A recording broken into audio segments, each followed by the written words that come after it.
Let us pray. Ẹ jẹ́ kí a gbàdúrà.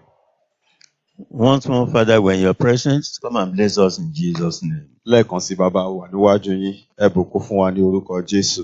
We need your mercy and your protection, and we need your leading from time to time, so that we'll be able even to please you and to get even to heaven at last in Jesus' name. A nílò àánú yín àti ààbò yín kẹ́ bá lè máa tọ́ wa, kí a bá lè dé ọ̀run ní ìkẹyìn ní orúkọ Jésù. So therefore, as we want to go into another message today, speak to us, Father, in Jesus' name. Nítorí náà, bí a ti ń lọ sínú iṣẹ́ ìránṣẹ́ mìíràn lónìí, ẹ bá wa sọ̀rọ̀, bàbá ní orúkọ Jésù. Make us to really be a living Christian rather than a dead Christian in Jesus' name. Ẹ ràn wá lọ́wọ́ láti jẹ́ alààyè onígbàgbọ́.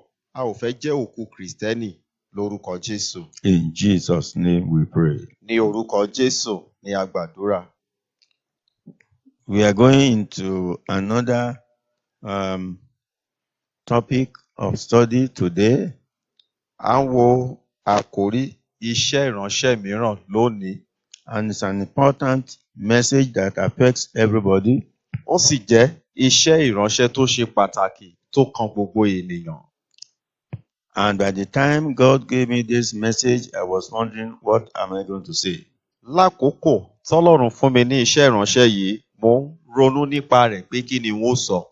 It is titled, Àkòrí náà sọ wípé, Are you troubled? ọkàn rẹ á dàrú bí? Pursue righteousness and godliness. Tó sì ń lépa òdodo àti ìwà bí Ọlọ́run. Pursue righteousness and godliness. Tó ń lépa òdodo àti ìwà bí Ọlọ́run. Deal with your weakness or weaknesses. Gbógun ti àwọn àìlera rẹ. Last minute miracle is on the way for you. Hold on. Iṣẹ́ ìránṣẹ́ ti ìṣẹ́jú tó kẹ́yìn ó ń wà lárọ̀ọ́wọ́tó fún ọ. Ìwọ ṣàdòdìmú. Ìránṣẹ́ ìyanu. Iṣẹ́ ìránṣẹ́ ìyanu ti ìṣẹ́jú tó kẹ́yìn ó ń dúró dè ọ́. Ìwọ ṣàdòdìmú. I pray God will bless us through this message and make us to stand for Him in Jesus' name. Mo gbàdúrà wípé Ọlọ́run ọ̀run yóò bùkún fún wa nípa iṣẹ́ ìránṣẹ́ yìí, yóò sì mú wa dúró fún lórúkọ Jésù. We are going to read from 1 Timothy chapter 6 verse 11. A ó kà láti Tímótì kìíní orí 6 ẹsẹ̀ 11. But thou, O man of God, flee these things and follow after righteousness, patience, godliness, faith, love, patience, meekness. Ṣùgbọ́n ìwọ ènìyàn Ọlọ́run, sá fún nǹkan wọ̀nyí kí o sì máa lépa òdodo, ìwà bí Ọlọ́run, ìgbàgbọ́, ìfẹ́, sùúrù, ìwà tútù. We are looking at Luke chapter 18 verse 7. Bákan náà àwọn Lúùkù orí 18 ẹsẹ̀ 7. And shall not God avenge his own elect, which cry day and night unto him, though he bear long with them? Ọlọ́run kì yóò á sì gbẹ̀san àwọn àyànfẹ́ rẹ̀ tí ń fi ọ̀sán àtòru kígbe pé tí ó sì mú sùúrù fún wọn. In Matthew chapter 5 verse 29. Nínú ìwé Mátíù orí 5 ẹsẹ̀ 29. And if thy right eye offend thee, pluck it out, and cast it from thee. For it is profitable for thee that one of thy members should perish, and not that thy whole body should be cast into hell. Bí ojú ọ̀tún rẹ bá mú ọ kọsẹ̀, yọ jáde kí o sọ ọ́ nù. Ó sàlí èrè fún ọ kí ẹ̀yà ara rẹ kan kí ó ṣègbé, ju kí a gbé gbogbo ara rẹ jù sínú iná ọ̀run àpáàdì. Acts chapter 12 verse 6. Ìṣe àwọn àpọ́stélì orí 12 ẹsẹ̀ 6. And when Herod would have brought him forth, the same night Peter was sleeping between two soldiers, bound with 2 chains, and the keepers before the door kept the prison. Nígbà tí Hẹ́rọ́dù ìbá sì mú jáde lé òru náà, Pétérù sùn lé àárín àwọn ọmọ ogun méjì, a sì fi ẹ̀wọ̀n méjì dé, ẹ̀ṣọ́ sì wà lé ẹnu ọ̀nà, wọ́n ń ṣọ́ túbú náà. Verse 14 says, And when she knew Peter's voice, she opened not the gate for gladness, but ran in and told how Peter stood before the gate. Ẹsẹ̀ ìkẹrìnlá. Nígbà tí ó sì ti mọ ohun Pétérù, kò ṣí ilẹ̀kùn fún ayọ̀, ṣùgbọ́n ó súré wọlé, ó sì sọ pé Pétérù dúró ní ẹnu ọ̀nà. Verse 15 says, and they said unto her, thou art mad.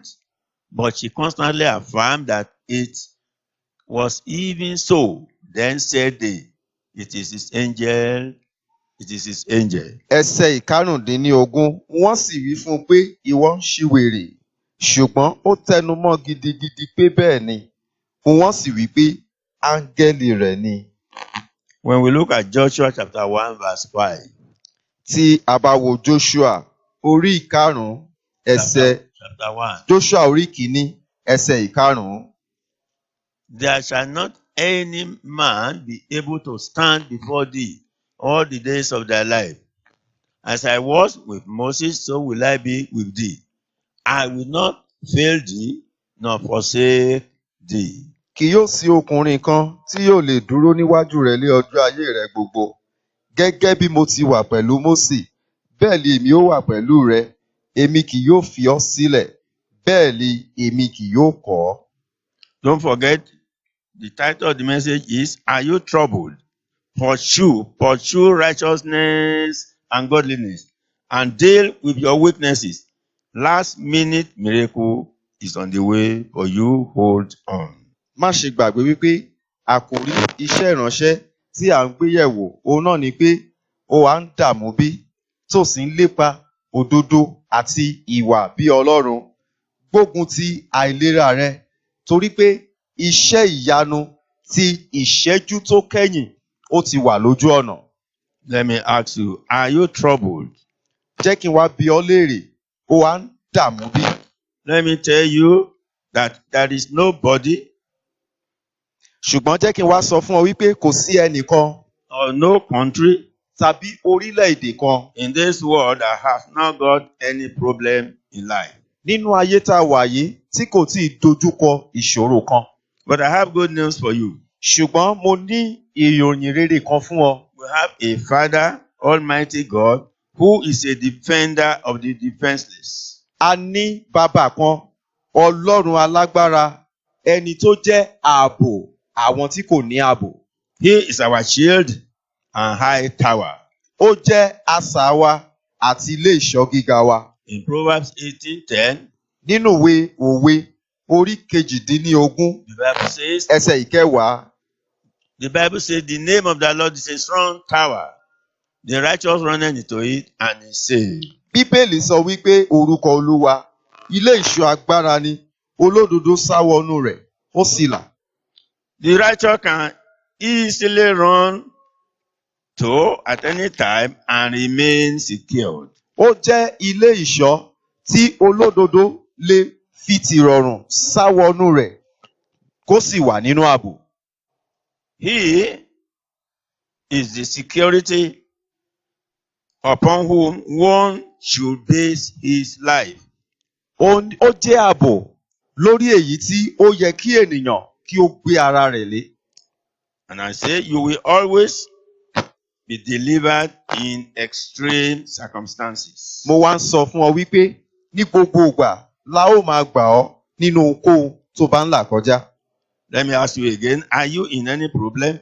Jẹ́ kí n tún bi ọ́ léèrè, ǹjẹ́ ó wá wà nínú wàhálà kí wàhálà bí? Don't worry, as long as you are righteous. Má ṣe dára rẹ láàmú níwọ̀n gbà tí o bá jẹ́ olódodo. You can be assured that help is on the way. Mo lè fi dá ọ lójú wípé ìrànlọ́wọ́ ó wà lójú ọ̀nà. Who is a righteous person? Tá sì ní olódodo ènìyàn. A righteous person is somebody who runs away from sin Olódodo ni ẹni tí ó ń sá fún ẹ̀ṣẹ̀. and is constantly facing and hoping to be really without sin at any time. Tó sì ní ìrètí, tó sì dúró wípé kì yóò sí ẹ̀ṣẹ̀ kẹ́ṣẹ̀ nígbàkúgbà.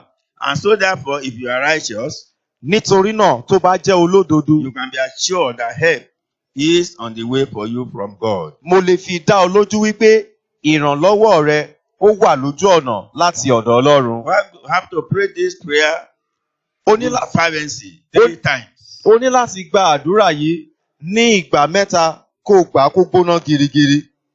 Incredible doors open to me now.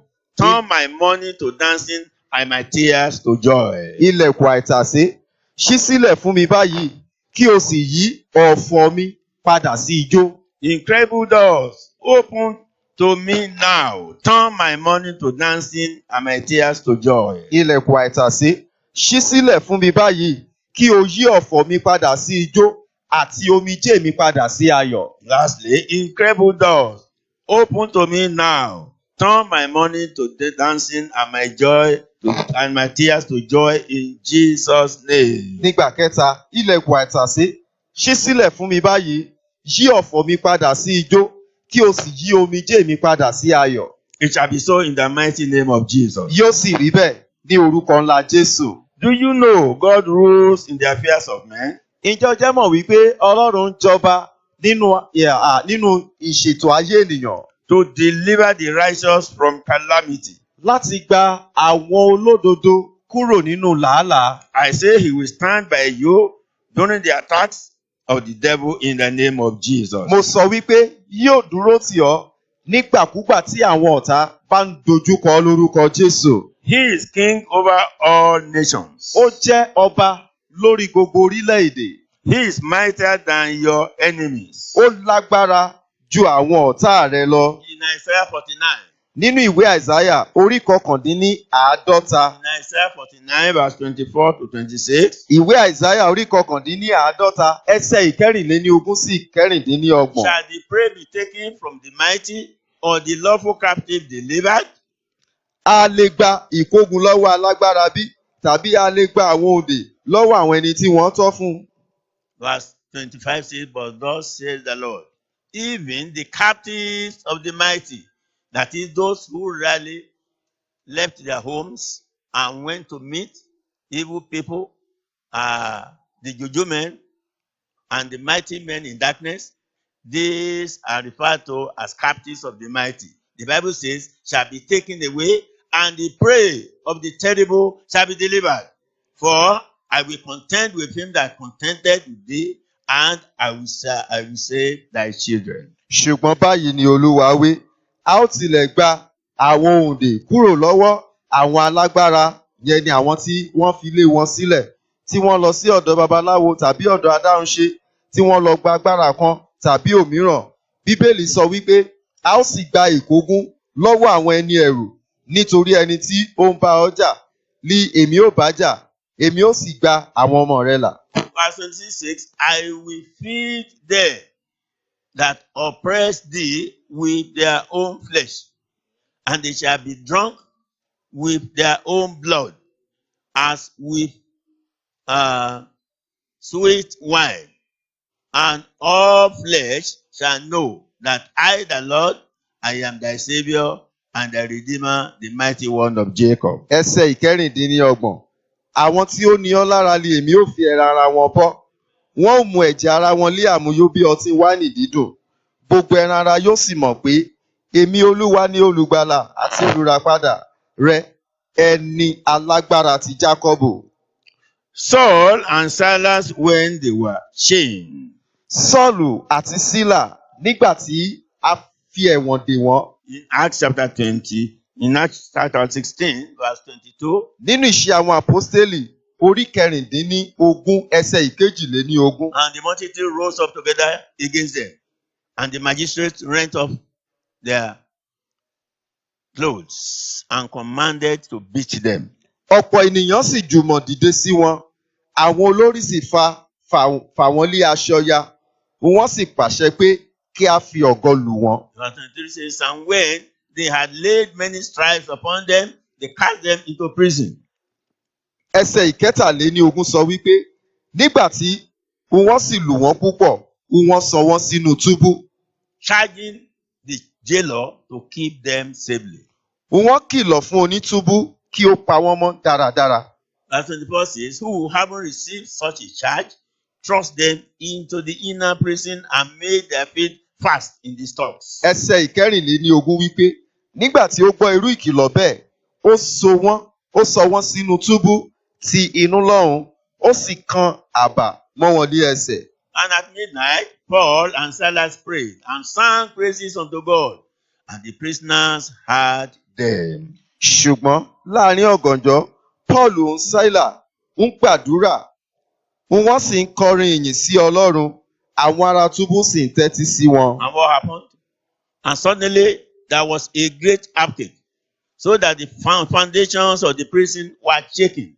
And immediately all the doors were opened and everyone's bands were loosed. Kí ló sì ṣẹlẹ̀? Ẹsẹ̀ ìkẹrìndínlọ́gbọ̀n. Lójijì, ìṣẹ̀lẹ̀ ńlá sì ṣẹ̀, tó bẹ́ẹ̀ tí ìpìlẹ̀ ilé túbú mì tìtì. Lọ́gán gbogbo ilẹ̀kùn sì ṣí, ìdè gbogbo wọn sì tú sílẹ̀.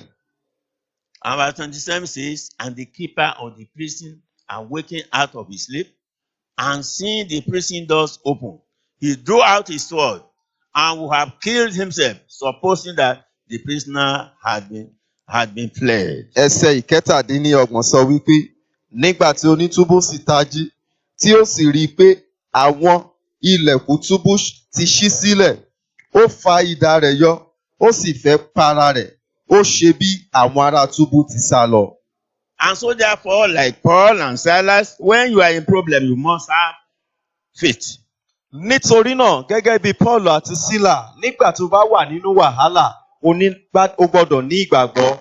Then, to have quick answer, you must begin to praise God. Láti wá ní ìdáhùn tó yá kánkán, o gbọ́dọ̀ bẹ̀rẹ̀ sí ní yin Ọlọ́run. Now, quoting some biblical verses of the scripture. Kí o sì wá bẹ̀rẹ̀ sí ní lo àwọn ẹsẹ̀ Bíbélì kọ̀ọ̀kan kí o bẹ̀rẹ̀ sí ní sọ jáde. Then now go to your real prayer, the real prayers. Kí o wá lọ sínú àdúrà rẹ gan ní pàtó. And pray in the mighty name of Jesus. Kí o sì gba àdúrà ní orúkọ ńlá ti Jésù. This is the mathematics of prayers. Eléyìí jẹ́ ìṣirò ti àdúrà. And once this happens, Nígbà tí eléyìí bá sì ṣẹlẹ̀, you will discover mighty things will happen. ó ṣàkíyèsí wípé àwọn ohun ńlá lágbára yóò ṣẹlẹ̀. Why the prison doors were opened and their chains were broken. Èrèdí nìyí tí àwọn ilẹ̀kùn túbú fi ṣí sílẹ̀ tí ìdè wọn sì já.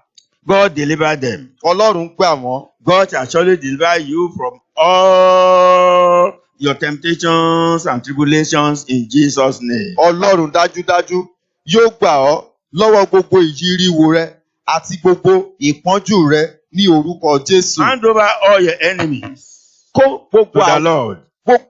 àwọn ọ̀tá rẹ lé Olúwa lọ́wọ́. For deliverance is of the Lord, not through any pastor or human being. Nítorí pé ìtúsílẹ̀ láti ọ̀dọ̀ Ọlọ́run ni, kì í sì ṣe láti ọ̀dọ̀ olùṣọ́ àgùntàn tàbí ènìyàn. But God will use his own children to pray. Ṣùgbọ́n Ọlọ́run yóò lo àwọn ọmọ rẹ̀ láti gba àdúrà. When we look at 1 Chronicles chapter 11 verse 14, Tí a bá wo Króníkù kìíní orí kọkànlá ẹsẹ̀ ìkẹrìnlá. it says, and they set themselves in the midst of that parcel and delivered it and slew the Philistines, and the Lord saved them by a great deliverance. Wọ́n sì dúró jẹ́ ní àárín ilẹ̀ Bírì náà. Wọ́n sì gbà á. Wọ́n sì pa àwọn ará Filistia. Olúwa sì fi ìgbàlà ńlá gbà wọ́n. We can see that it was God that delivered them. A lè rí i wípé Ọlọ́run ni ó gbà wọ́n. 2 Kings 5:1. Nínú ìwé ọba kejì orí karùn-ún ẹsẹ̀ ìkíní. Now Naaman, captain of the host of the king of Syria, was a great man with his master and honorable, because by him the Lord has given deliverance unto Syria. He was also a mighty man in valor, but he was a leper. Ǹjẹ́ Námánì, olórí ogun ọba Síríà, jẹ́ ènìyàn ńlá níwájú Olúwa rẹ̀ àti ọlọ́lá, nítorí nípa rẹ̀ ni olùgbàlà ti fi ìṣẹ́gun fún Síríà. Òun sì jẹ́ alágbára akọni ọkùnrin, ṣùgbọ́n adẹ́tẹ̀ ni. Also, we can see in the book of Daniel, Bákan náà, a lè rí i nínú ìwé Dáníẹ́lì. Daniel chapter 3 verse 19. Dáníẹ́lì orí kẹta ẹsẹ̀ ìkọkàndínlógún. Then was Nebuchadnezzar full of fury, and the form of his visage was changed against Shadrach, Meshach, and Abednego. Therefore, he spake and commanded that they should heat the furnace 7 times more than it was wont to be heated. Nígbà náà ni Nebukadnesari kún fún ìbínú. Àwọ̀ ojú rẹ̀ sì yí padà sí Ṣédrákì, Méṣákì àti Abednego. Ó dáhùn, ó sì pàṣẹ pé kí wọn kí ó dá iná ìléru náà, kí ooru rẹ̀ gbóná níwọ̀n ìgbà 7 ju bí a ti mú un gbóná rí lọ. Then we want to see what happens in verse 26. A sì fẹ́ wo kí ló ṣẹlẹ̀ ní ẹsẹ̀ ìkẹrìndínlọ́gbọ̀n. Then Nebuchadnezzar came near to the mouth of the burning fiery furnace and spake and said, Shadrach, Meshach, and Abednego, ye servants of the Most High God, come forth and come hither. Then Shadrach, Meshach, and Abednego came forth of the midst of the fire. Nígbà náà ni Nebukadnesari súnmọ́ ẹnu ọ̀nà ìléru náà. Ó dáhùn ó sì wí pé, Ṣédrákì, Méṣákì àti Abednego, ẹ̀yin ìránṣẹ́ Ọlọ́run ọ̀gá ògo, ẹ jáde kí ẹ sì wá. Nígbà náà ni Ṣédrákì, Méṣákì àti Abednego jáde láti àárín iná náà wá. And the princesses, governors, and captains, and the king's counselors, being gathered together, saw these men upon whose bodies the fire had no power, nor was an hair of their head singed, neither were their coats changed, nor the smell of fire had passed on them. Nígbà náà ni àwọn ọmọ aládé, baálẹ̀, balógun àti àwọn ìgbìmọ̀ ọba tí ó péjọ rí i pé iná kò lágbára lára àwọn ọkùnrin wọ̀nyí, bẹ́ẹ̀ ni irun orí wọn kan kò jóná, bẹ́ẹ̀ ni aṣọ wọn kò sì padà, ooru iná kò tilẹ̀ kọjá lára wọn.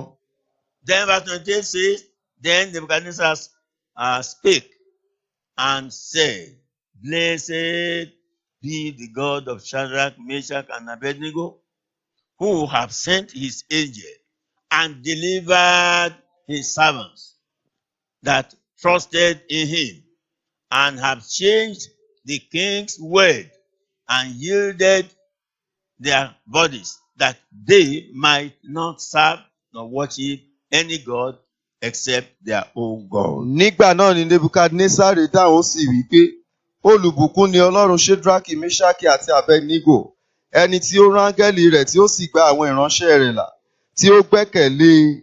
Wọ́n sì pa ọ̀rọ̀ ọba dà, wọ́n sì fi ara wọn jìn, kí wọn kí ó má ṣe sìn, tàbí kí wọn kí ó tẹríba fún òrìṣàkórìṣà, bí kò ṣe Ọlọ́run ti àwọn tìkára wọn. God delivered his children from the furnace of fire. Ọlọ́run gba àwọn ọmọ tirẹ̀ nínú iná ìléru. God that delivered Shadrach, Meshach, and Abednego will deliver you in whatever problems you are in Jesus' name. Ọlọ́run tó gba Ṣédrákì, Méṣákì àti Abednego yóò gbà ọ́ nínú ìṣòro kíṣòro tó lè wà ní orúkọ Jésù. So stand firm and get what you want from God. Listen to Paul in 1 Timothy 6:11. Láti dúró gbọ́n kí o sì gba ohun tó o fẹ́ láti ọwọ́ Ọlọ́run. Gbọ́ ohun tí Paul sọ nínú Tímótì kìíní orí 6 ẹsẹ̀ 11. But thou, O man of God, flee these things and follow after righteousness, godliness, faith, love, patience, meekness. Ṣùgbọ́n ìwọ ènìyàn Ọlọ́run, sá fún nǹkan wọ̀nyí kí o sì máa lépa òdodo, ìwà bí Ọlọ́run, ìgbàgbọ́, ìfẹ́, sùúrù, ìwà tútù. The Bible says in Matthew chapter 5 verse 5. Bíbélì sọ nínú ìwé Mátíù orí 5 ẹsẹ̀ 5. Blessed are the meek, for they shall inherit the earth. Alábùkún fún ni àwọn ọlọ́kàn tútù, nítorí wọn ó jogún ayé. There is a Bible teacher who says, Blessed are the meek. Olùkọ́ Bíbélì kan ló sọ wípé alábùkún fún ni àwọn ọlọ́kàn tútù. And it could be paraphrased in this way as he said it.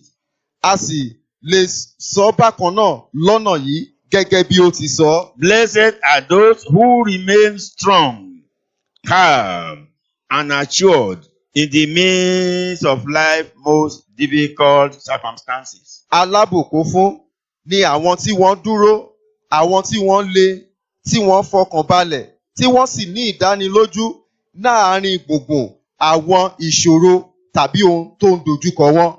This is the strength of a believer. Eléyìí jẹ́ okun onígbàgbọ́.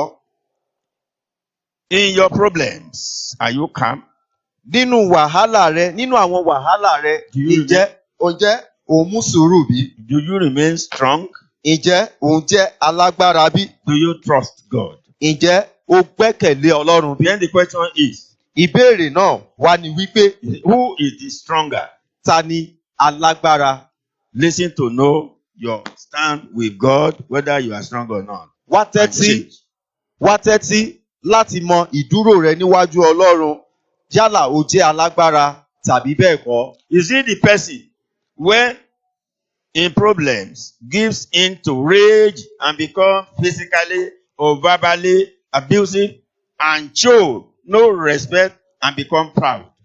Ṣé ẹni tó jẹ́ wípé ó máa ń tẹ́tí sí àwọn ìrù mi yálà nípa ìwà wọn tàbí nípa ọ̀rọ̀ tí ó ń jáde lẹ́nu wọn tí wọn ò sì tẹríba tí wọ́n sì wá di agbéraga? Or the ones who remains calm, patient and composed? Tàbí ẹni tí ó jẹ́ wípé ẹni tó jẹ́ pé ó mú sùúrù tó sì mọ bí ó ti lè kó ara rẹ̀ ní ìjánu? Who are the meek? Tá sì ni oníwà tútù. The meek are those who know how to harness their life wisely. Oníwà tútù ni àwọn tí ó mọ bí a ti ń gbé ìgbé ayé wọn pẹ̀lú ọgbọ́n. Their strength Okun wọn lies in self-control and discipline. okun wọn ni ó dúró nínú ìgbé ayé ìkó ara ẹni ní To ìjánu. remain gentle in their relationship with others. Wọ́n máa ń mú sùúrù nínú ìbáṣepọ̀ wọn pẹ̀lú àwọn ẹlòmíràn. And like Jesus, will not break a bruised reed or snuff out the smoldering wick of faith. Gẹ́gẹ́ bí Jésù, àwọn ni wọn kì yóò fọ́ ìyè àti wípé kí wọ́n jẹ́ aláìlágbára, wọ́n máa ń dúró nínú ìgbàgbọ́ wọn. We discover that we are not all perfect, but then Jesus wants us to learn many lessons from here. A ṣàkíyèsí wípé kì í ṣe gbogbo wa a ò pé, ṣùgbọ́n Jésù fẹ́ kí a kọ́ àwọn ẹ̀kọ́ kan ní iyì. In Isaiah 42 verse 3, Nínú ìwé Àìsáyà orí 42 ẹsẹ̀ ìkẹta. the bruised reed shall he not break, and the smoking flax shall he not quench. He shall bring forth judgment unto truth. Ìyè fífọ́ ni òun kì yóò ṣẹ́, òwú tí ń run èéfín ni òun kì yóò pa, yóò mú ìdájọ́ wá sí òtítọ́. Truly, meek people are emotionally stable. Nítòótọ́, àwọn tí wọ́n jẹ́ oníwà tútù ni wọ́n máa ń dúró gbọ̀n nínú àwọn èrò ọkàn wọn. They have their ups and downs, Bó tilẹ̀ jẹ́ wípé wọ́n ní àwọn kòtò àti gegele, but they are particularly patient and teachable. ṣùgbọ́n wọ́n máa ń mú sùúrù, wọ́n sì jẹ́ ẹni tí ń gbẹ̀kọ́. Brothers and sisters, Arákùnrin àti arábìnrin, which is your life? níbo ni ayé rẹ gbé wà? Husbands and wives. Ọkọ àti aya. Wives, do you respect your husband? Aya, ǹjẹ́ o kú ọ̀wọ̀ fún ọkọ rẹ bí? Are you not the controller of your home? Kò wá ń ṣe ìwọ ni ó ń ṣàkóso ilé bí? Do you even show any respect or appreciation to your husband even if you are the spender at home?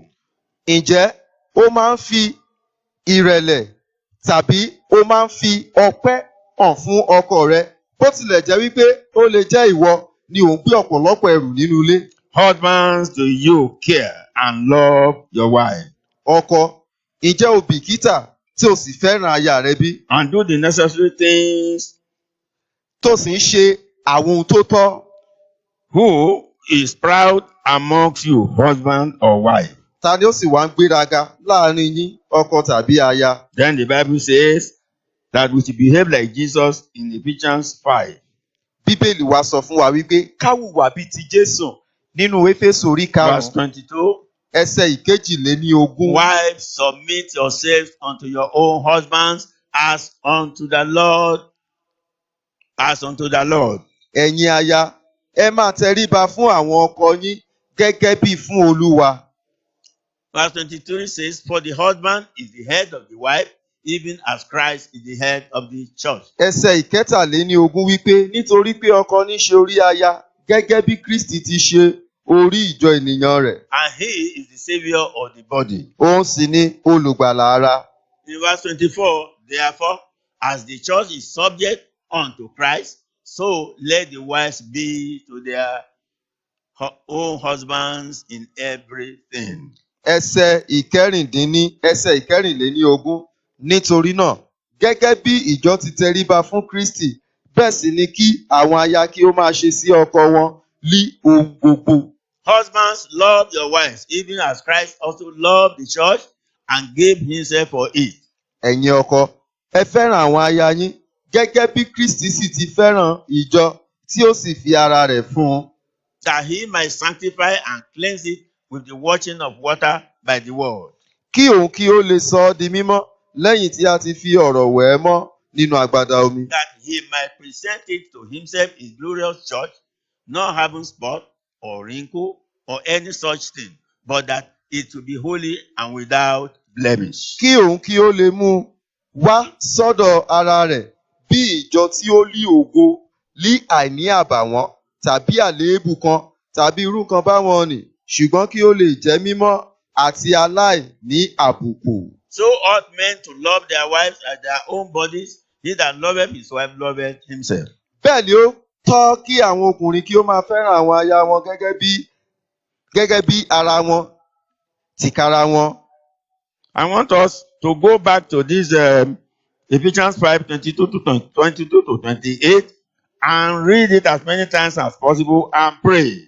Mo fẹ́ kí a padà sínú ìwé Éfésù orí 5 ẹsẹ̀ ìkejìléníogún sí ẹsẹ̀ ìkejìdínlọ́gbọ̀n yìí ká kà á léraléra ní ọ̀kẹ́ àmọye ìgbà ká sì gbàdúrà nípa rẹ̀. So that we can make heaven. Kí a bá lè dé ọ̀run. Two masters cannot live together. It is impossible. Olúwa méjì kò lè gbé papọ̀, kò ṣeé ṣe.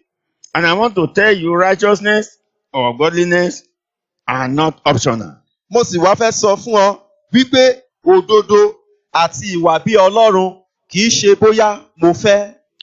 Righteousness and godliness is what the devil hates. Òdodo àti ìwà bí Ọlọ́run jẹ́ ohun tí Sátánì kórìíra. Any sermon that will reveal righteousness must contain reproof, rebuke, exhortation, and doctrine.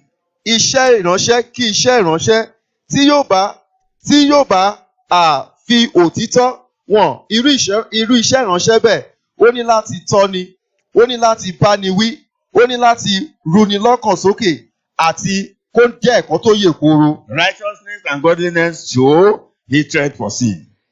Ìwà bí Ọlọ́run àti òdodo ó fi ìkórìíra ẹ̀ṣẹ̀ hàn. And as a result of that, nítorí ìdí eléyìí, we need to run even to God to continue to lead a righteous life. A ní láti sátọ̀ Ọlọ́run lọ láti tẹ̀síwájú láti máa gbé ìgbé ayé òdodo. And I want to tell you there is a time for any child of God to make himself or herself intentionally available for rebuke and reproof. Mo sì wá fẹ́ sọ fún ọ wípé àkókò máa ń wà fún ọmọ Ọlọ́run láti mọ̀ọ́mọ̀ mú kí ara rẹ̀ wà lárọ̀ọ́wọ́tó fún ìtọ́ni àti ìbániwí. 2 Timothy 4:2 say, preach the word, be instant in season, out of season, reprove, rebuke, exhort with all long suffering and doctrine. Tímótì kejì orí 4 ẹsẹ̀ ìkejì wípé wàá sọ̀rọ̀ náà, ṣe àìsinmi ilé àkókò tí ó wọ̀ àti àkókò tí kò wọ̀, bániwí ṣe ìtọ́ni, gbani níyànjú pẹ̀lú ìpamọ́ra àti ẹ̀kọ́ gbogbo. Verse 3 says, for the time will come when they will not endure sound doctrine, but after their own lusts shall they heap to themselves teachers having itching ears. Ẹsẹ̀ ìkẹta sọ wípé nítorí pé ìgbà yóò dé tí wọn kì yóò lè gba ẹ̀kọ́ tí ó yè kooro, ṣùgbọ́n bí wọ́n ti jẹ́ ẹni tí etí ń rin, wọn ó lọ kó olùkọ́jọ fún ara wọn nínú ìfẹ́kùfẹ́ ara wọn. Why is this necessary? Èé ṣe tí èyí fi ṣe pàtàkì tó fi ṣe dandan. It is because after a long stay in the church environment with titles, Nítorí pé lẹ́yìn tí ẹnìkan ti wà nínú ìjọ fún ọ̀pọ̀lọpọ̀ àkókò pẹ̀lú ọ̀pọ̀lọpọ̀ àwọn àpèlé and is being given many positions, sáàsì fún ní ọ̀pọ̀lọpọ̀ àwọn ipò, such may not be teachable.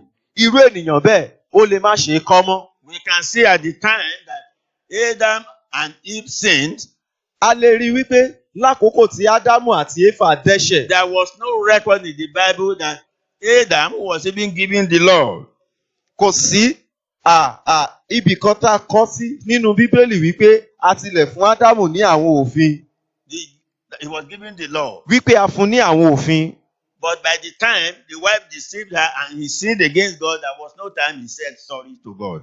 Ṣùgbọ́n nígbà tí aya rẹ̀ tán tó sì dẹ́ṣẹ̀ sí Ọlọ́run, kò sí ìgbà kan tó sọ fún Ọlọ́run wípé òun ronú àṣìṣe òun. He didn't say sorry. Kò tilẹ̀ sọ wípé kọ́lọ́run má bínú. He didn't repent. Kò ronú pìwàdà. It's the same thing with Lucifer. Bákan náà ni pẹ̀lú Lúsíférì. Lucifer, the devil, didn't say sorry. Lúsíférì tàbí Sátánì kò tilẹ̀ sọ fọ́lọ́run kó má bínú. Many people cannot say sorry. Ọ̀pọ̀lọpọ̀ ni ò lè sọ wípé má bínú. And when you begin to behave like that, it becomes pride. Tó bá sì wá tẹ̀síwájú nínú ìwà yìí, á wá di ìgbéraga. And so therefore, we must learn from the scriptures and learn from people who had one time or the other lost their positions. Nítorí náà, a ní láti kọ́ ẹ̀kọ́ nínú ìwé mímọ́. Bákan náà ká sì kọ́ ẹ̀kọ́ látara àwọn tí wọ́n ti lọ́nà kan tàbí òmíràn pàdánù ipò wọn. There is always a Satan around. Sátánì máa ń sábà wà láyìíká. And we should not allow the devil at any time to use us. A ò sì ní láti gba Sátánì láàyè nígbàkúgbà láti lò wá. That is why in 1 Timothy 4:1 says, now the Spirit speaketh expressly. Now in the latter days, some shall depart from the faith, giving heed to seducing spirits and doctrines of devils. Èrèdí nìyí tí Bíbélì sọ nínú ìwé Tímótì kíní orí kẹrin ẹsẹ̀ ìkíní, ṣùgbọ́n èmi ń tẹnu mọ́ pé ní ìgbà ìkẹyìn àwọn mìíràn yóò kúrò nínú ìgbàgbọ́, wọn ó máa fiyè sí àwọn ẹ̀mí tí ń tanni jẹ àti ẹ̀kọ́ àwọn ẹ̀mí èṣù. Today some children of God Àwọn ọmọ Ọlọ́run, ọ̀pọ̀lọpọ̀ àwọn ọmọ Ọlọ́run lónìí, make righteousness as an option. wọ́n máa ń òdodo ni wọ́n rí bí ohun tí wọ́n lè gbà tàbí bẹ́ẹ̀ kọ́. Or it's a virtue not to be desired. Tàbí wọ́n rí gẹ́gẹ́ bí ohun ìṣúra tí kò ṣàǹfààní fún ènìyàn láti máa pòǹgbẹ fún. But the scripture cannot be broken. Ṣùgbọ́n ìwé mímọ́ ni a ò lè fọ́ tàbí ká padà. The scripture cannot be broken. Ìwé mímọ́ ni a ò lè fọwọ́ yẹpẹrẹ mú tàbí ká Because yí in padà. Hebrews 12:14 it says, follow peace with all men and holiness without which no man shall see the Lord. Torí Bíbélì sọ wípé nínú ìwé Hébérù orí 12 ẹsẹ̀ 14, ó sọ wípé ẹ máa lépa àlàáfíà pẹ̀lú ènìyàn gbogbo àti ìwà mímọ́. Ní àìsí èyí ni kò sí ẹni tí yóò rí Olúwa. It is sure we are saved by grace. Ó dájú wípé oore ọ̀fẹ́ ni a fi gbà wá là. But we must not allow that grace to go off our head. Ṣùgbọ́n a ò ní láti fààyè gba oore ọ̀fẹ́ yìí láti kàn déédéé lọ bẹ́ẹ̀ kúrò lórí ayé wa. And that is why we need or must pray for grace to live righteously and godly. Nítorí náà, èrèdí nìyí tí a fi nílò tàbí láti gba àdúrà fún oore ọ̀fẹ́ láti máa gbé ìgbé ayé ìwà mímọ́ àti ìgbé ayé òdodo àti ìwà bí Ọlọ́run. Without any struggle. Láìsí bóyá à ń figagbága. Sin must not be rationalized. Ẹ̀ṣẹ̀ ni a ò gbọ́dọ̀ fọwọ́ ra lórí. But must be admitted as we cry to God for help. Ṣùgbọ́n a gbọ́dọ̀ gbà wípé ká kígbe sí Ọlọ́run fún ìrànlọ́wọ́. For the grace of God that bringeth salvation have appeared to all men. Nítorí oore ọ̀fẹ́ Ọlọ́run ti mú ìgbàlà fún gbogbo ènìyàn wá. Teaching us that deny ungodliness and worldly lust, we should live soberly. That is Titus 2:11 and 12. Ó ń kọ́ wa pé kí a ṣe àìwà bí Ọlọ́run àti ìfẹ́kúfẹ̀ẹ́ ayé, kí a sì máa wà ní àìrékọjá ní òdodo àti ní ìwà bí Ọlọ́run ní ayé ìsinsìnyí títorí kejì ẹsẹ̀ ìkọkànlá àti kejìlá. And then to get to heaven, we must admit our weaknesses and deal with the weaknesses. Nítorí náà, fún wa láti dé ọ̀run, a gbọ́dọ̀ gba ká mọ àwọn ibi àìlera wa, ká sì gbógun ti àwọn àìlera wa. The devil uses the weaknesses of such persons to trap him or her down. Sátánì ni ó máa ń lo àìlera irú àwọn ènìyàn bẹ́ẹ̀ láti mú wọn ní Let me ìgbèkùn. ask you, Jẹ́ kí n wá bi ọ́ léèrè. what is your weakness? Kí ni àìlera rẹ? Number one, Àkọ́kọ́, money and stealing of money is the weakness of so many people. owó àti jíjí owó ní ibi àìlera ọ̀pọ̀lọpọ̀ àwọn ènìyàn. They are tempted to steal money A máa ń dán wọn wò láti jalè. and they have been stealing money, Wọ́n sì ti ń jalè. even God's money. Wọ́n tilẹ̀ ti ń jí owó Ọlọ́run. And so we see so many people, so many politicians today A rí ọ̀pọ̀lọpọ̀ àti àwọn olóṣèlú lónìí going into what we call Nigeria call, what is it? The FCC man says. What do we call it? No. What is the primary aim of Buhari? Anti-corruption. We call it corruption. We don't say stealing of money. Tabasi wa wò léni, ó ti fẹ́rẹ̀ di bárakú lórílẹ̀‐èdè yìí débi wípé ààrẹ orílẹ̀‐èdè yìí wá gbé ètò kan kalẹ̀ tí a pè ní ìgbógun ti ìjẹkújẹ tá ò pè ní jíjí owó. But it's rampant now. Ṣùgbọ́n ó wọ́pọ̀ báyìí. So if you have been tied by the apron of money and you begin to be squeezed about by stealing money, what you need to do is go for deliverance to overcome this. Nítorí náà, tá a bá ti sọ ọ́ mọ́kẹ̀ǹbẹ̀ owó tó sì ń lọ káàkiri, tó ń jalè, tó ń jí owó káàkiri, o ní láti lọ fún ìtúsílẹ̀. Don't relax. Má ṣe rẹ̀wẹ̀sì. Remember Judas Iscariot. Rántí Judas Iscariotu. John 12:6 says, this he said, not that he cared for the poor, but because he was a thief. And the Bible will not even hide anything. He had the bag and bear what was put therein. Nínú ìwé Jòhánù orí kejìlá ẹsẹ̀ kẹfà, ṣùgbọ́n ó wí èyí kì í ṣe nítorí ó náání àwọn tálákà, ṣùgbọ́n nítorí tí í ṣe olè, ó sì ní àpò, a sì máa gbé ohun tí a fi sínú rẹ̀. And we see in Matthew 27:3. Bákan náà, a rí nínú ìwé Matthew orí kejì kẹtàdínlọ́gbọ̀n ẹsẹ̀ ìkẹta. Then Judas, which had betrayed him, when he saw that he was condemned, repented himself and brought again the 30 pieces of silver to the chief priests and elders.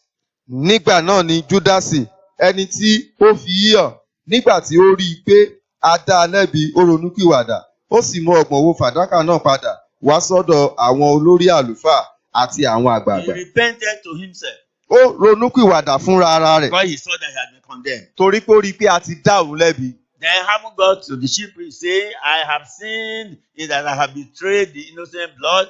And they said, what is that to us? See thou to that.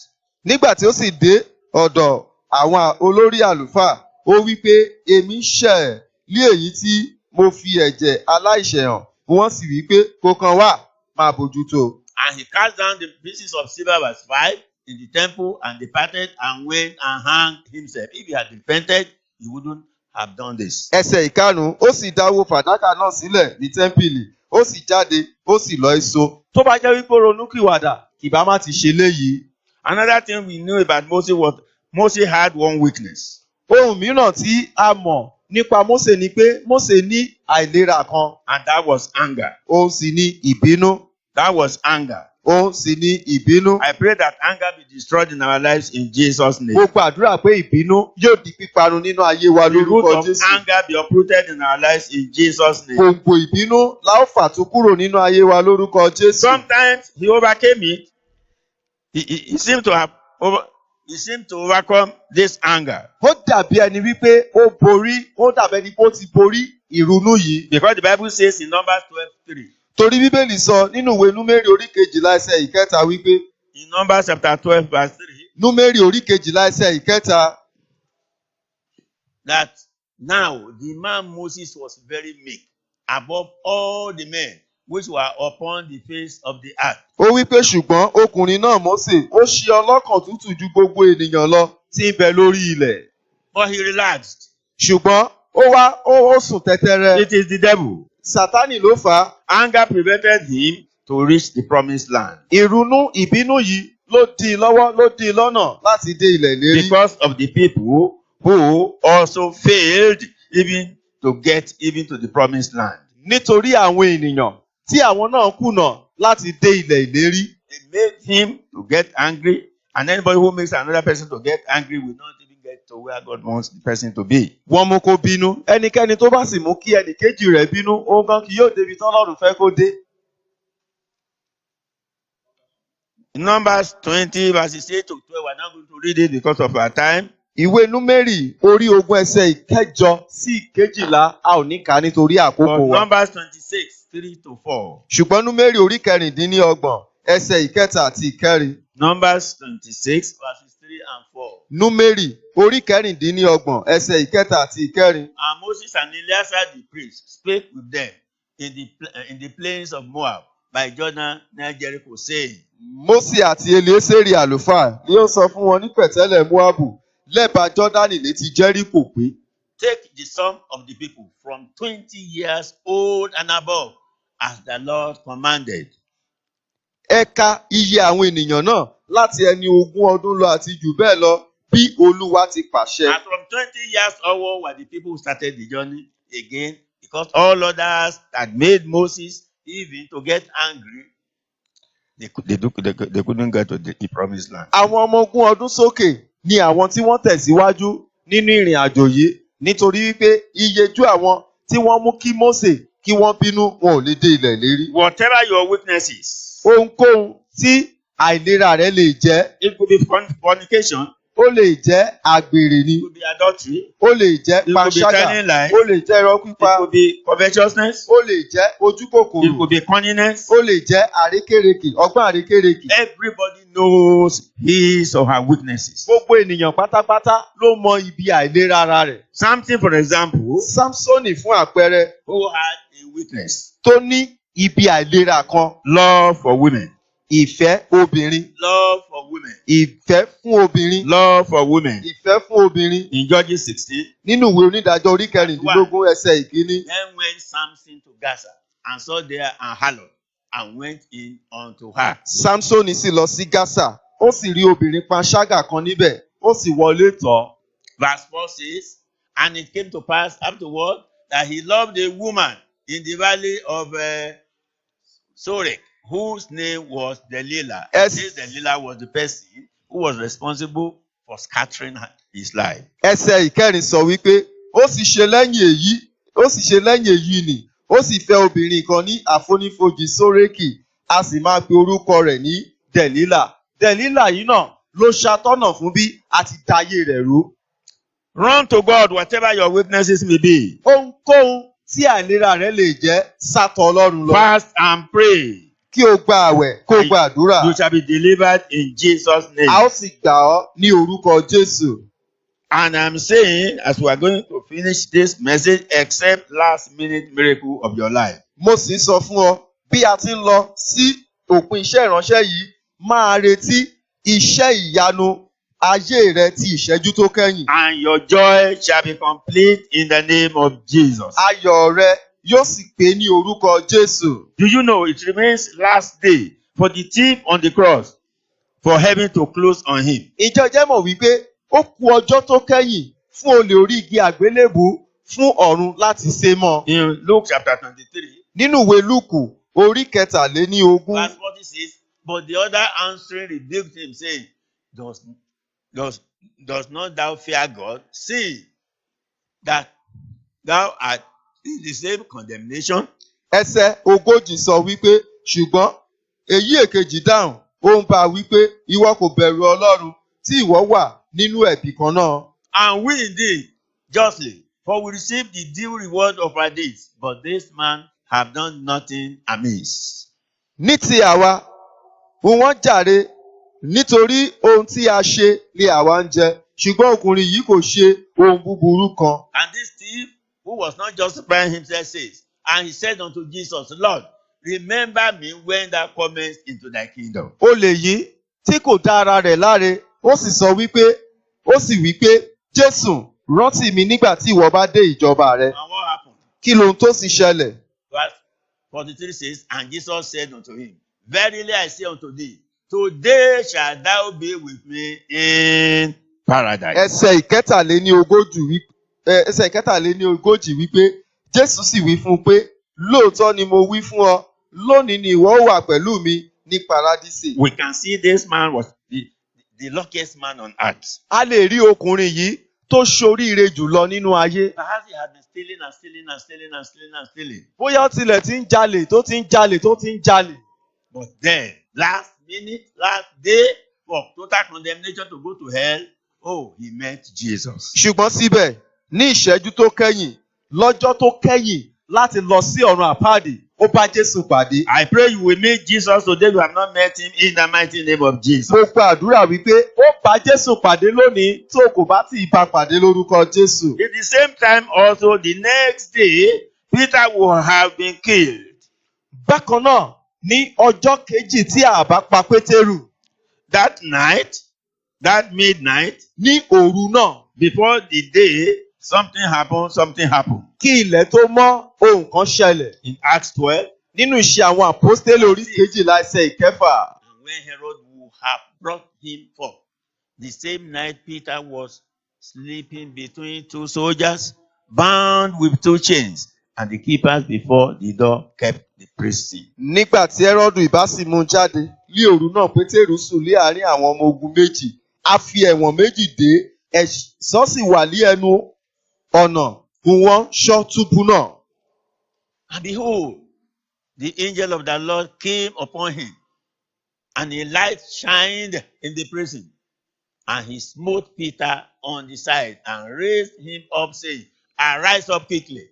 And his chains fell off from his hands. Sì wò, áńgẹ́lì Olúwa dúró tì í, ìmọ́lẹ̀ sì mọ́ nínú túbú. Nígbà tí ó sì lu Pétérù pẹ́pẹ́ lé ẹ̀gbẹ́, ó jí ó ní dìde kánkán, ẹ̀wọ̀n rẹ̀ sì bọ́ sílẹ̀ kúrò lọ́wọ́ rẹ̀. And the angel said unto him, guard thyself, and bind on thy sandals. And so he did. And he said unto him, cast thy garment about thee, and follow me. Áńgẹ́lì náà sì wí fún pé di àmùrè, kí o sì so sálúbàtà rẹ, ó sì ṣe bẹ́ẹ̀, ó sì wí fún pé ta aṣọ rẹ bóra, kí o sì máa tọ̀ mí lẹ́yìn. And he went out and followed him, and wished not that it was true which was done by the angels, but thought he saw a vision. Ó sì jáde, ó ń tọ̀ lẹ́yìn, kò sì mọ̀ pé òtítọ́ ni òun náà ṣẹ láti ọwọ́ áńgẹ́lì náà wá, ṣùgbọ́n ó ṣe bí òun wà ní ojúran. When they were fast, they passed the first and the second ward, they came unto the iron gate that leaded unto the city, which opened to them of his own accord. And they went out and passed on through one street, and forthwith the angel departed from him. Nígbà tí wọ́n sì kọjá ìṣọ́ kìíní àti kejì, wọ́n dé ẹnu ọ̀nà ilẹ̀kùn irin tí ó lọ sí ìlú tí ó ṣí tìkára rẹ̀ sílẹ̀, tí ó sì tìkára rẹ̀ ṣí sílẹ̀ fún wọn. Nígbà tí wọ́n sì jáde, wọ́n lọ títí lé ọ̀nà ìgboro kan, lójú kan náà áńgẹ́lì náà sì fi sílẹ̀ lọ. Note that Peter was surrounded by 4 soldiers. Ṣàkíyèsí wípé ọmọ ogun mẹ́rin ni ó yí Pétérù ká. By the time the angel came in, light came into the prison. Nígbà tí áńgẹ́lì dé, ìmọ́lẹ̀ tàn nínú túbú náà. Why is it the angel did not wake? Kí ni èrèdí tí áńgẹ́lì yìí kò ṣe? Why did they not wake up? Kí ni èrèdí tí wọn ò fi jí dìde? The 3 gates got opened. Ibodè túbú náà ó ṣí sílẹ̀. By the powers of heaven. Nípa agbára Ọlọ́run. Peter was set free. A dá Pétérù sílẹ̀. I am saying, as from today, Mo ń sọ wípé láti òní lọ, every gate of non-achievement, gbogbo ibodè àìláṣeyọrí, every household powers against your goal, gbogbo àwọn agbára ìdílé lòdì sí ìfojúsùn shall rẹ be removed. ni a ó mú kúrò and destroyed. tí a ó sì parun. Whatever force Ipákípá that stands in your way tó dúró lójú ọ̀nà rẹ and the ways of your children àti ojú ọ̀nà àwọn ọmọ of rẹ achieving their God-given goal láti ṣe àṣeyọrí nínú àyànmọ́ wọn shall be removed ìfojúsùn in wọn the name of Jesus. ni a ó mú kúrò lórúkọ Jésù. You and your household Ìwọ àti ilé rẹ will achieve your goals of good employment, ẹ ó ṣe àṣeyọrí ẹ ó ní ìfojúsùn yín fún iṣẹ́ rere, marriage, ìgbéyàwó, fruit of the womb, èso inú, joy, ayọ̀, favor of the Lord, ojú rere and so Ọlọ́run on in Jesus' name. àti bẹ́ẹ̀ bẹ́ẹ̀ lọ ní orúkọ Jésù. Let us pray. Ẹ jẹ́ kí a lọ gba àdúrà. Bring your heart's request to God in prayer. Mú ẹ̀dùn ọkàn rẹ wá síwájú Ọlọ́run nínú àdúrà. When we get to where we will meet, we will pour out our hearts to God. What do you need? What do you want God to do for you quickly? Nígbà tá a bá débi tí a ó ti pàdé, ẹ jẹ́ kí a béèrè kí ló tá a fẹ́ lọ́wọ́ Ọlọ́run tá a fẹ́ kọ́ Ọlọ́run kó ṣe ní kíákíá. Every power contending with God in my life be roasted in the name of Jesus. Gbogbo agbára tó ń figagbága pẹ̀lú Ọlọ́run nínú ayé mi, ẹ máa jóná ní orúkọ Jésù. I lose myself from the spirit of desolation in Jesus' name. Mo tú ara mi sílẹ̀ kúrò nínú ẹ̀mí ìdahoro lórúkọ Jésù. I command Mo pa àṣẹ all my blessings gbogbo àwọn ìbùkún and mi, potentials àwọn ìṣúra mi buried by wicked household enemies tí a ti sin láti ọwọ́ àwọn ènìyàn búburú to be ìdílé exhumed in Jesus' name. kí a wú wọn jáde ní orúkọ Jésù. Lord God, Jésù Olúwa, inject into me divine immunity tí bọ inú ayé mi òfin aṣẹ̀mọ́lù láti ọ̀run wá that will always kill spiritual germs and evil deposits in me in the name of Jesus. tí yóò máa pa àwọn kòkòrò àìfojúrí ti ẹ̀mí àti àwọn ohun ibi tá a ti jù sínú ayé mi lórúkọ Jésù. The God who answered Moses speedily at the Red Sea, Ọlọ́run tó dá Mósè lónìí kíákíá létí òkun pupa. answer me speedily now by fire in Jesus' name. Dá mi lónìí kíákíá báyìí nípa iná lórúkọ Two Jésù. robbers of the manifestation of my days of glory. Ìwọ adigunjalè ìfarahàn ọjọ́ ògo mi. Die, die Kú in Jesus' ní name. orúkọ Jésù. Let us pray. Jẹ́ kí a lọ gba àdúrà. So, Father Lord, we thank you because of how you have taught us today. Nítorí náà bàbá dúpẹ́ fún bí ẹ ti kọ́ wa lónìí. You have exposed our nakedness. You have made us to know that we need to get to heaven by fire, by force. Ẹ ti tú àṣírí wa. Ẹ sì ti fi hàn fún wa wípé a gbọ́dọ̀ dé ọ̀run bó ti wù kó rí. Where our weaknesses are, Níbi tí àwọn àìlera wa wà. touch them now in Jesus' Ẹ name. fọwọ́ kàn wọ́n lórúkọ Jésù. Those holes that will prevent us from getting to heaven, I pray that you cover it with the blood of Jesus so that we'll be able to continue to live a life of holiness and righteousness in the mighty name of Jesus. Gbogbo àwọn ihò wọn ni tó lè dí wa lọ́wọ́ láti dé ọ̀run. Mo gbàdúrà wípé kẹ́ fi ẹ̀jẹ̀ Jésù dí wọn kí a bá lè máa gbé ìgbé ayé ìwà mímọ́ àti òdodo ní orúkọ Jésù. All weaknesses like talkativeness, Gbogbo àwọn àìlera bí ọ̀rọ̀ sísọ, stealing of money, jíjí owó, not even caring about heaven, àìtilẹ̀ bìkítà nípa ọ̀run, or rather, thinking we are something when we are not anything. tàbí kí a máa ronú pé a jẹ́ nǹkan nígbà tá a jẹ́ ohunkóhun. Anger, Ìbínú, frivolous speaking. àwọn ọ̀rọ̀ tí kò ní láárí. Remove from our lives from today in the mighty name of Jesus. Kúrò nínú ayé wa láti òní lọ lórúkọ Jésù. Evil jesting. Àwọn ẹ̀fẹ̀ búburú. I am praying that you reveal to individuals that will be hearing this message the weaknesses of their life in the mighty name of Jesus. Mo gbàdúrà wípé ẹ ó fi hàn fún olúkúlùkù tí ó gbọ́ iṣẹ́ ìránṣẹ́ yìí àwọn ìkóríta tí wọ́n ti jí aláìlera ní orúkọ Jésù. You visited Peter Ẹ bẹ̀ Pétérù wò. You visited that thief on the cross. Ẹ bẹ̀ olè orí igi nì wò. Oh, and you did wonders in their Ẹ lives. sì ṣe ìyanu nínú ayé wọn. Father, come and do wonders in our lives in Jesus' Bàbá ẹ name. wá ṣe ìyanu nínú ayé wa ní orúkọ Jésù. Express your personality into our lives in the mighty name of Ẹ Jesus. fi ohun tẹ́ ẹ jẹ́ hàn nínú ayé wa lórúkọ And Jésù. destroy any vagabond spirit in our lives in the name of Kí ẹ Jesus. sì pa gbogbo ẹ̀mí ìrìnkiri run nínú ayé wa lórúkọ Jésù. Thank you, Father, for having heard us. A dúpẹ́ bàbá wípé ẹ ti gbọ́ wa. In Jesus' precious and mighty name we pray. Ní orúkọ Jésù tó ṣe iyebíye tó ní agbára ní agbá àdúrà. Amen. Àmín. Amen. Àmín. Amen. Àmín.